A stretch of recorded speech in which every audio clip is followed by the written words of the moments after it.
This time Elisabeth is going to show us how to blow without using the clear wax. And that's a different technique because the colours move much more slowly. And as you'll see, she puts them on separately, working smaller areas of the card as she goes.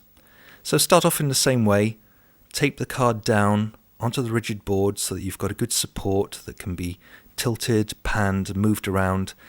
And then start to work with the hot air gun, blowing the wax gently.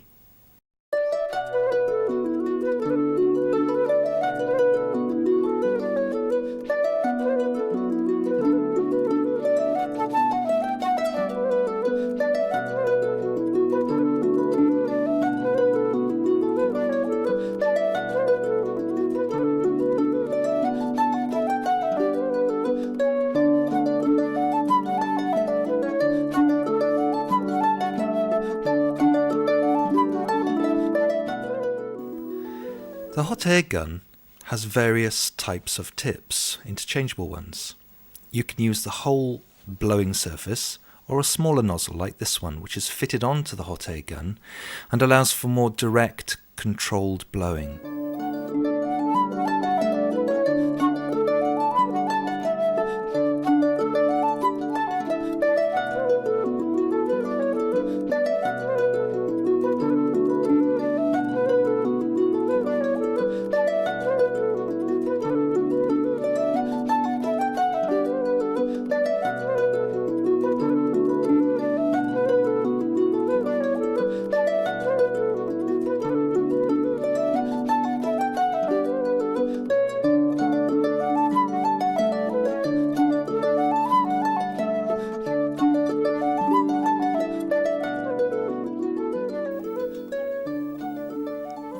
It's clear to see that the wax blows far more slowly in this style of work, so you can control exactly where the colours go much more carefully.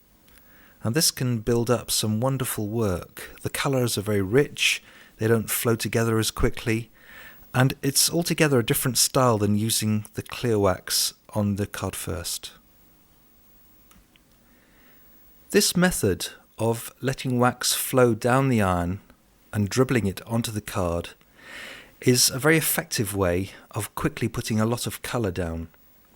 It's also a technique that you can use to create whole images, thick, rich, molten colour.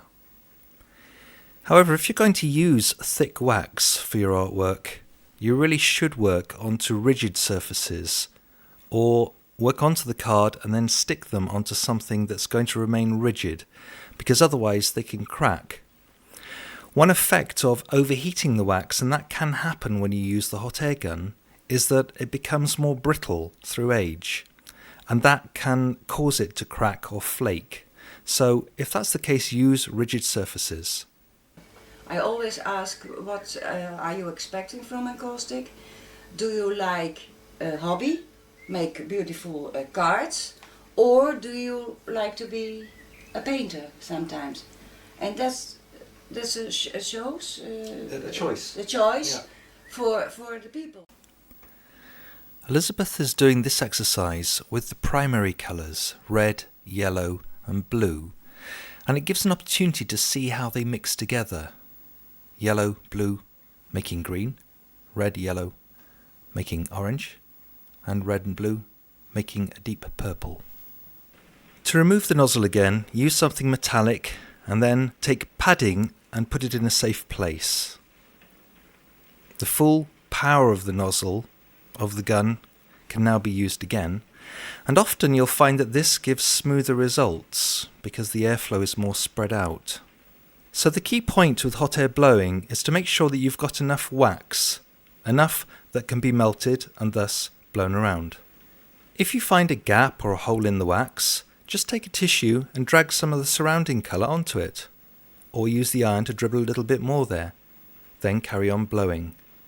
Remember, you're in charge. You can always put wax on, you can always take others off.